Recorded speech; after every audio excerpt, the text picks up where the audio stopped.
नमस्कार, मैं कमलेश कबीर आपका एक बार फिर स्वागत करता हूं इस नए एपिसोड में। आज के इस एपिसोड में हम बात करेंगे वक्फ की सुनवाई का आखिरी दिन।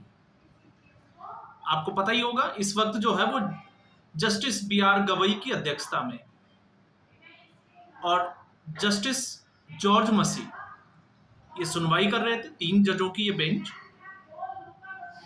और आज सुनवाई पूरी हुई है। तो आज जो है वो केंद्र सरकार की तरफ से जवाब दिया जाना था तुषार मेहता के द्वारा। तो केंद्र सरकार को अपना पक्ष रखना था। इससे पहले कपिल सिब्बल, अभिषेक मनु सिंघवी, एक आई थिंक राजीव धवन, इन लोगों की जो वकीलों का एक पैनल था जो याचिका लेकर गए थे इस संशोधन अधिनियम बिल के खिलाफ, उनकी सुनवाई हुई थी। उन्होंने अपनी दलीलें जो है वो कल तक रख दी थी और उस पर हमने जो है वो वीडियो भी बनाया था। अब ऐसे में आज था तुषार मेहता का नंबर, और तुषार मेहता ने जिस तरीके से कपिल सिब्बल के एक एक आर्ग्यूमेंट को काट कर रख दिया वो अपने आप में जो है वो काबिले तारीफ था। और अब जो स्थिति बनी है, मुझे लगता है कि पूरे देश को जानना चाहिए, समझना भी चाहिए और साथ में अपना भ्रम जो है वो दूर भी करना चाहिए। तो सबसे पहले हम विपक्ष की अगर हम बात करें तो आपने देखा होगा कपिल सिब्बल, अभिषेक मनु सिंघवी, इनकी दलीलें थी 3 महत्वपूर्ण मुद्दों को लेकर। एक, वक्फ में जो है वो गैर मुस्लिमों की संख्या। दूसरा, वक्फ बाय यूजर। और तीसरा जो था वो था वक्फ की प्रॉपर्टी। तो ऐसी स्थिति में आज उनका जवाब दिया गया तुषार मेहता के द्वारा। और ये इंपॉर्टेंट क्यों हो जाता है जब मैं ये कह रहा हूं कि कपिल सिब्बल की ऐसी धुलाई आज तक नहीं हुई जो वक्फ के मामले में हुई है। और जब हम ऐसा कहते हैं क्यों, तो हम इसको बिंदुवार समझते हैं। बिंदुवार में आपने देखा होगा, जब हम इसको पॉइंट्स के साथ समझना शुरू करें तो सीजीआई ने कपिल सिब्बल को यह पूछा था कि आप ये बताएं कि सरकार वक्फ की संपत्ति को कैसे हड़पना चाहती है, और इसका जवाब कपिल सिब्बल नहीं दे पाए थे। दूसरा पूछा था कि अभी तक, क्योंकि संसद के द्वारा पारित कानून को सीधे तौर से असंवैधानिक कहना गलत होगा, क्योंकि अभी तक इसका उल्लंघन का, या हम कहें कि जिससे मौलिक अधिकारों का उल्लंघन होता हो, ऐसा कोई मामला आया नहीं है। और ऐसा कोई अगर मामला आता है तो उसके बाद में उसके ऊपर जो है वो कोई सुनवाई की जा सकती है, उसको जांचा परखा जा सकता है। तो अभी ऐसी स्थिति बनी नहीं है, तो हम इसके ऊपर जो है वो सुनवाई कैसे कर सकते हैं, इसको रोक कैसे लगा सकते हैं। तो ये थी कपिल सिब्बल का। अब हम आ जाते हैं सीधे तुषार मेहता के ऊपर। तो सबसे पहले जब हम बात करते हैं तो आज तुषार मेहता ने जो फैक्ट्स रखा वो ये था कि वक्फ जो है वो इस्लाम का इंटीग्रल पार्ट नहीं है। ये बड़ा इंपॉर्टेंट एक जो है वो फैक्ट रखा। और क्यों नहीं है, इसके पीछे की वजह भी बताई और वो समझनी भी चाहिए। क्यों? क्योंकि वक्फ जो है वो सीधे तौर से, मस्जिद जो है वो वक्फ के अंडर में आती है, लेकिन मस्जिद को चलाने के लिए इंतजामिया कमेटी एक अलग व्यवस्था है। क्योंकि कपिल सिब्बल ने ये मुद्दा इससे पहले भी उठाया था कि आखिर मंदिरों में इस तरीके का प्रावधान क्यों नहीं है। तो मंदिरों में जब हम बात करते हैं तो मंदिर में आपने देखा होगा, मंदिर की देखरेख से लेके पूजा अर्चना, चढ़ावा, कंट्रोलिंग, सारी जो नियुक्तियां वगैरह है वो सारा कुछ मंदिर प्रशासन या मंदिर प्रबंधन देखता है। जबकि वक्फ प्रॉपर्टी में जो है वो सिर्फ मस्जिदें ही नहीं आती, इसमें स्कूल भी आते हैं, इसमें हॉस्पिटल भी आते हैं, इसमें मार्केट भी आते हैं, क्योंकि वक्फ की प्रॉपर्टी में आज मार्केट भी चल रहे हैं और उससे किराया जो है उगाया भी जा रहा है। तो ऐसी स्थिति में आप जो है वो कैसे कह सकते हैं कि ये वक्फ जो है वो इस्लाम का इंटीग्रल पार्ट है? तो इंटीग्रल पार्ट नहीं है। और ऐसा जो है वो 1954 में पहले किया जा सकता है, एक्ट बनाया गया है। तो ऐसी स्थिति में, क्योंकि आपने देखा होगा मुस्लिम पर्सनल लॉ के हिसाब से जो है वो सारी चीजें चलती है। अब वक्फ तो था नहीं उसमें, तो वक्फ जब उसमें नहीं था तो 1954 में लाया गया, वो भी सरकार के द्वारा। तो फिर 2025 में सरकार उसमें संशोधन करने का पूरा हक रखती है। ये पूरी एक संवैधानिक प्रक्रिया है। और दूसरा, इसमें जो है वो तुषार मेहता ने एक कदम आगे बढ़ते हुए दूसरे पॉइंट जिसकी हम बात कर सकते हैं वो है कि इसके नेचर को ही चेंज कर दिया। अब तक आपने देखा होगा विपक्ष जो है वो हम लोगों को सेकुलरिज्म का पाठ पढ़ाता था। तुषार मेहता ने कपिल सिब्बल को यह पाठ पढ़ा दिया। कि वक्फ का जो नेचर है वो सेकुलर है, इसका इस्लाम से कोई वास्ता नहीं है। और क्यों है? क्योंकि इसमें जिसने वक्फ कोई भी कर सकता है, वो किसी भी धर्म से हो, तो ये इस्लाम का पार्ट कैसे हो सकता है? दूसरा, वक्फ जो है मस्जिदों के अलावा, जैसे मैंने अभी बात की, तो वहां पर स्कूल भी है, मदरसे भी हैं, और अगर आप देखोगे तो हॉस्पिटल भी है, कई जगह जो है वो मार्केट भी है जो किराए पे दिए जाते हैं। तो इसका नेचर ही जो है वो पलट कर रख दिया तुषार मेहता ने। इसलिए मैंने कहा था कि आज कपिल सिब्बल की सुप्रीम कोर्ट में, जिसको कहते हैं ना, हर एक धागे को खोल के रख दिया। और फिर हम उसके आगे बढ़ते हैं।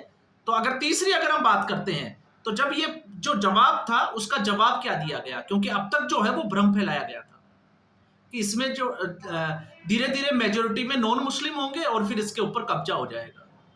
तो तुषार मेहता ने साफ तौर से कह दिया कि इसमें मैक्सिमम नॉन मुस्लिम की संख्या जो है वो सिर्फ 2 हो सकती है, 2 से ज्यादा नहीं हो सकती। तो सीजीआई ने उनसे ये कहा कि इस पे तो जो है वो परसेप्शन ही कुछ अलग बनाया जा रहा था। तो तुषार मेहता ने उसको साफ तौर से इनकार कर दिया कि सिर्फ 2 नॉन मुस्लिम हो सकते हैं। अगर 21 से 22 जो सदस्य हैं उनमें से 2 नॉन मुस्लिम है, तो उससे जो है वो कोई फर्क नहीं पड़ने वाला है। तो इसका मतलब यह था कि अब तक जो है वो भ्रम की स्थिति पैदा की गई थी। और दूसरा भ्रम, चौथे पॉइंट की अगर हम बात करें, तो एक भ्रम और फैलाया गया था कि डिस्ट्रिक्ट कलेक्टर को पावर दे दी गई कि डिस्ट्रिक्ट कलेक्टर जो है वो वक्फ की जो प्रॉपर्टी है उसका सर्वे करेगा, और सर्वे करने के बाद में वो वक्फ की प्रॉपर्टी पर कब्जा कर लेगा, जो कि एक आरोप सरकार के ऊपर लगाया गया था कि सरकार जो है वो अब वक्फ की प्रॉपर्टी को कब्जा कर लेगी। तो तुषार मेहता ने जो इसका जो आपने देखा होगा, और अगर नहीं सुना तो मैं आपको बता देता हूं, तुषार मेहता की दलील ये थी कि डिस्ट्रिक्ट कलेक्टर जो है वो सिर्फ इसका सर्वे करेगा, रेवेन्यू चेक करेगा कि ये वक्फ की प्रॉपर्टी जो है वो आई कहां से है। कहीं से तो वो आई होगी, किसने वो दी होगी, उसको चेक करेगा कि ये सरकारी प्रॉपर्टी तो नहीं है, किसी गरीब की प्रॉपर्टी है या किसकी प्रॉपर्टी है। उसके बाद में डिस्ट्रिक्ट कलेक्टर के पास में कोई पावर नहीं है। मुकदमा जो है वो कोर्ट में लड़ा जाएगा संबंधित व्यक्ति के द्वारा। अगर वो सरकारी प्रॉपर्टी है तो सरकार जो है वो हाई कोर्ट जाएगी, मुकदमा लड़ा जाएगा, सुप्रीम कोर्ट की भी व्यवस्था है। और जब तक वो प्रॉपर्टी केस जीत नहीं जाता, मुकदमा याचिका करता, तब तक वो प्रॉपर्टी वक्फ की प्रॉपर्टी ही रहेगी, उसके ऊपर कोई कब्जा नहीं कर सकता। तो ये सबसे बड़ा जो भ्रम था, उसको आज तुषार मेहता ने साफ तौर से दूर कर दिया। क्योंकि अब तक तो यही भ्रम फैलाया जा रहा था कि वक्फ की प्रॉपर्टी के ऊपर सरकार कब्जा कर लेगी, तो ऐसा कुछ जो है वो है नहीं। तो फिर इसमें एक पॉइंट और था, उस पॉइंट पे ये था कि अब आपने देखा होगा कपिल सिब्बल ने एक दलील दी थी कि 200 साल, 500 साल और 300 साल, 100 साल, 50 साल पुरानी जो प्रॉपर्टी है उसके कागज कहां से आएंगे, उसकी वक्फ डीड कहां से आएगी। तुषार मेहता से जब ये दलील थी तो उसका जो जवाब दिया गया वो अपने आप में आप सोचोगे कि ये कैसा जवाब है। उन्होंने कहा कि हमें वक्फ डीड जो है वो मांगी किसने, सरकार ने तो ऐसा कुछ कहा ही नहीं। और यहां पे सीजीआई जो है वो बिल्कुल चौंक ही गए। अब क्यों चौंक गए? क्योंकि उन्होंने जो तर्क दिया वो ये तर्क दिया कि जो वक्फ एक्ट था वो 1923 और फिर उसके बाद में 1954, दोनों ही समय, जब पहली बार एक्ट बना और उसके बाद में 1954 का, तब तक जो है वो उसमें ये प्रावधान था कि आपको रजिस्ट्रेशन करवाना पड़ेगा। लेकिन तब किसी ने रजिस्ट्रेशन नहीं कराया। 2013 में जैसे ही इसमें संशोधन किया गया, अचानक से इसमें रजिस्ट्रेशन जो है उनकी संख्या बढ़ गई। तो अचानक से जो है वो इसकी संख्या कैसे बढ़ी? और जहां वक्फ डीड की बात आती है, तो जो तुषार मेहता ने दलील रखी वो ये थी कि वक्फ डीड नहीं चाहिए, जिसने भी वक्फ में रजिस्ट्रेशन कराया होगा, सरकार ने उसमें मांगा होगा तो रजिस्ट्रेशन पक्का हुआ होगा, और अगर ऐसा हुआ है तो किस कागज के आधार पर ये रजिस्ट्रेशन हुआ, हमें आप वो कागज दिखा दीजिए। ये बड़ा दिलचस्प था, क्योंकि अब तक आपने देखा होगा सीए, एनआरसी में कि हम कागज नहीं दिखाएंगे। और जब ऐसी स्थिति बनती है, तो अगर किसी ने 2013 के बाद में वक्फ को मान लो रजिस्ट्रेशन करवाया होगा, तो प्रॉपर्टी किसकी है, किसने दान किया, उसके फैमिली मेंबर्स के हस्ताक्षर से कुछ तो प्रमाण होगा, या फिर ऐसे ही जो है वो वक्फ में रजिस्ट्रेशन हो गया, तो सिर्फ वो कागज दिखाने के लिए बोला गया। और यहां पर आकर जो है वो अब जो इसके विरोध में खड़े थे वो फंसते हुए नजर आते हैं। अब ऐसा क्यों है? क्योंकि कपिल सिब्बल ने, जब मैं ये कह रहा हूं तो कपिल सिब्बल ने, आपने देखा होगा, राम मंदिर तक का इसमें कोट कर दिया था इस वक्फ की सुनवाई में, जिसका कोई मतलब नहीं बनता था।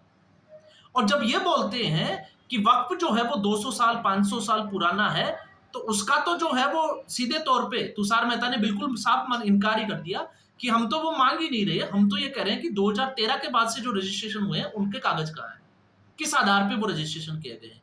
और जब ऐसा कहा जाता है वक्फ बाई यूजर में, तो फिर सवाल तो ये खड़ा हो जाता है, कल को हिंदू पक्ष आके ये कहे कि हमारे पौराणिक ग्रंथों में, शास्त्रों में ये लिखा हुआ है कि राजा बलि ने पूरी धरती जो है वो भगवान वामन को दान कर दी थी, तो क्या फिर ये संपत्ति सारी भगवान की हो गई, पूरी पृथ्वी? तो फिर वक्फ बीच में कहां से आ गया? जिस तरीके से ये दलीलें दी जाती है, तो मुझे लगता है कि इस बार कपिल सिब्बल कुछ ज्यादा धुलाई हो गई, जिसकी उम्मीद शायद कपिल सिब्बल और अभिषेक मनु सिंघवी को भी नहीं थी। तो फैसला सुरक्षित जरूर रख लिया गया, लेकिन साफ तौर से इशारा है कि इसके ऊपर तो सुप्रीम कोर्ट, जिस तरीके से दलीलें दी गई है, सुप्रीम कोर्ट भी रोक नहीं लगा सकता, कितनी भी कोशिश कर ले। तो इस बार जो है वो आप देखोगे कि वक्फ में कपिल सिब्बल और अभिषेक मनु सिंघवी की एक भी नहीं चलेगी। तो मुझे लगता है सरल भाषा में मैंने इसको जो है वो आसान करके समझाने की कोशिश की, तो शायद आपको समझ में जरूर आया होगा। तो फिलहाल इस एपिसोड में इतना ही उम्मीद करूंगा। वीडियो एपिसोड आपको पसंद आया होगा। वीडियो को लाइक करें, शेयर करें, चैनल जरूर सब्सक्राइब करें। धन्यवाद।